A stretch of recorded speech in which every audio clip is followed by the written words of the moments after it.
आज जो गन्ने के आंदोलन को लेकर हमारे दो किसान शहीद हुए थे 41 वर्ष पहले, उनकी शोक सभा के मुख्य अतिथि हमारे किसान यूनियन के राष्ट्रीय अध्यक्ष नरेश टिकैत जी, जो मुजफ्फरनगर से चलकर हमारे यहाँ आए, उत्तराखंड के किसान यूनियन के अध्यक्ष श्री पड्डा साहब और हमारे नेता किसान युवा बहुत हैं, सबका नाम लूंगा समय लगेगा, और सम्मानित मंच। भाइयों, अभी किसान आंदोलन जारी है, आप सबको पता है, और सब बातें अपने अपने ढंग से आदमी कहता ही है। किसी ने, क्योंकि मोदी जी ने अगर ये किसान बिल अभी केवल एक मंच से घोषणा की है, और अभी हमारे मुझसे पहले वक्ताओं ने भी कहा, उन्होंने घोषणा इनसे पहले बहुत कर रखी है। जैसे क्या था कि बनने से पहले उन्होंने कहा था कि 2 करोड़ रोजगार प्रति वर्ष दूंगा, वो भी जुमला सिद्ध हुआ। उन्होंने कहा कि 15 लाख खाते में जो ब्लैक मनी है वो आएगी, वो भी जुमला सिद्ध हुआ। तो इसलिए कहीं ऐसा ना हो, जैसे हमारे अभी क्योंकि जो प्रभारी हैं किसान यूनियन के, वो भी कह रहे थे कि ये भी जुमला ना हो। जब तक ये लोकसभा और राज्यसभा से कानून बनकर पास नहीं होता, तब तक ये जुमला ही रहेगा। इसलिए किसान आंदोलन जो हमारे, क्योंकि किसान यूनियनों ने, जत्थेदारों ने अभी निर्णय लिया कि इसको समाप्त नहीं करेंगे, क्योंकि उन्हें भरोसा ही नहीं है मोदी जी की बात पे कि जो उन्होंने कहा है कि वो सही होगा।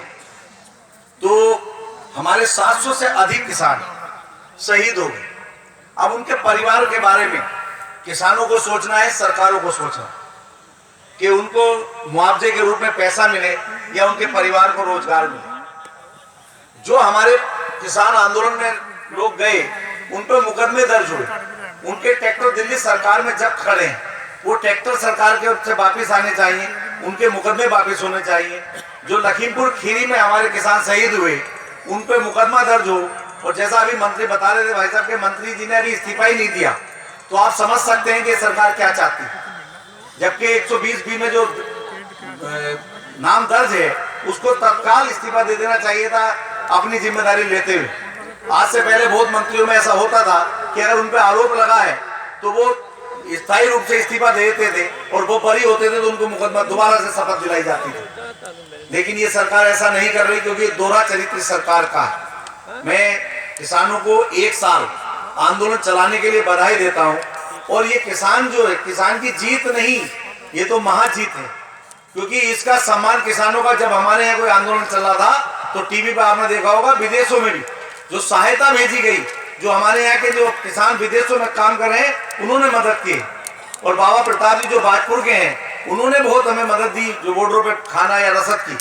तो किसी व्यक्ति ने, मैं समझता हूँ कि वहाँ मौके पर नहीं पहुँच पाया, लेकिन यहाँ से उसने मदद दी। तो ये आंदोलन तभी चला कि छोटा बड़ा, बेटा बहू सभी इसमें लगे, और ये किसानों को सफलता मिली। लेकिन ये पूर्ण सफलता तभी होगी कि हमारे 700 से ऊपर जो शहीद परिवार है, उनको सम्मान मिले, उनके मुकदमे वापिस हो, और ये किसान बिल वापिस हो, तभी अच्छी श्रद्धांजलि साबित होगी।